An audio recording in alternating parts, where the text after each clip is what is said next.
Welcome to the channel डीप्सो show. This is Syeda Saba Hashmi. Today the topic is operationalization. ये दो books हैं।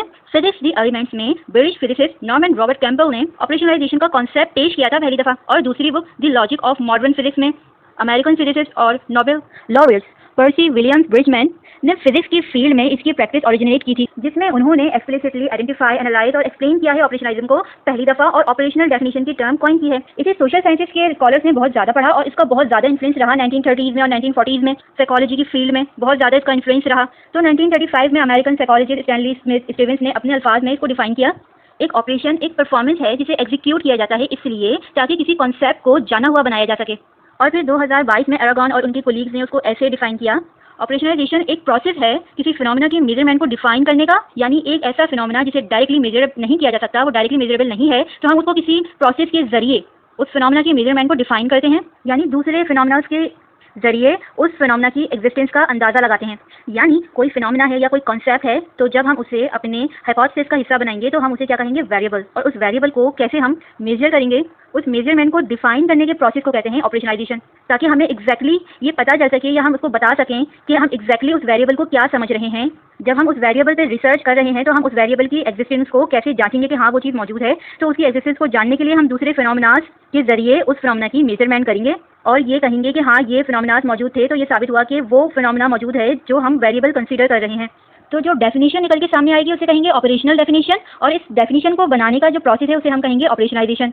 मसलन किसी थ्रेट को परसीव करके कोई फर्द रिस्पांस में अपने अंदर कुछ फिजियोलॉजिक रिस्पॉन्सेस वकोपजीर होते देखेगा जिसे मेजर किया जा सकता है। तो उन फिजियोलॉजिकल रिस्पॉन्सेस को, यानी जिस्मानी रिस्पॉन्सेस को हम मेजर कर सकते हैं, जिन्हें उन सबको शामिल करके जो एक डेफिनेशन बनेगी ऑपरेशनल डेफिनेशन, वो किसकी डेफिनेशन होगी, खौफ की। तो खौफ को ऐसे ऑपरेशनली डिफाइन किया जा सकता है कि हार्ट रेट में स्पेसिफिक चेंजेस आती हैं और आंखों की पुतली के बीच में जो काला गोल दायरा है वो फैल जाता है और ब्लड प्रेशर में तब्दीली आती है।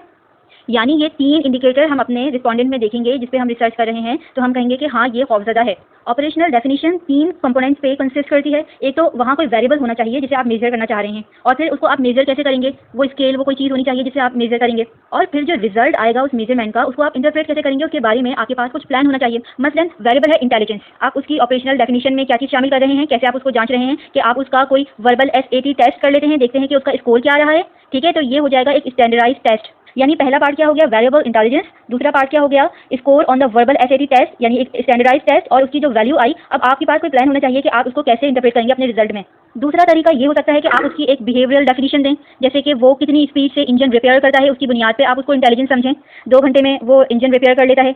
ठीक है, यहाँ तक तो ठीक है। और उसके बाद आप कुछ इस तरीके की भी बना सकते हैं, तो ये बहुत ज़्यादा स्टूपिड डेफिनेशन हो जाएगी कि उसके उल्टे अंगूठे पे कितने ज़्यादा बाल हैं, तो उसी हिसाब से उसको इंटेलिजेंस समझा जाएगा। या कुछ लोग कहते हैं किसी की आंख के पास तिल होता है तो वो बहुत चालाक होता है। तो इस तरह की हम डेफिनेशन नहीं लेते हैं। साइंटिफिक चीज़ में ये रिसर्च है, इसको साइंटिफिकली लिया जाता है, तो हम इस तरह की कोई डेफिनेशन ले सकते हैं जैसे बिहेवियरल डेफिनेशन है या स्टैंडर्डाइज टेस्ट है। मसलन आपने ये डिसाइड किया कि आप सर्वे करेंगे ताकि आप क्वांटिटेटिव डेटा कलेक्ट कर सकें। ऑपरेशनलाइजेशन हमेशा क्वांटिटेटिव रिसर्च में इस्तेमाल होती है।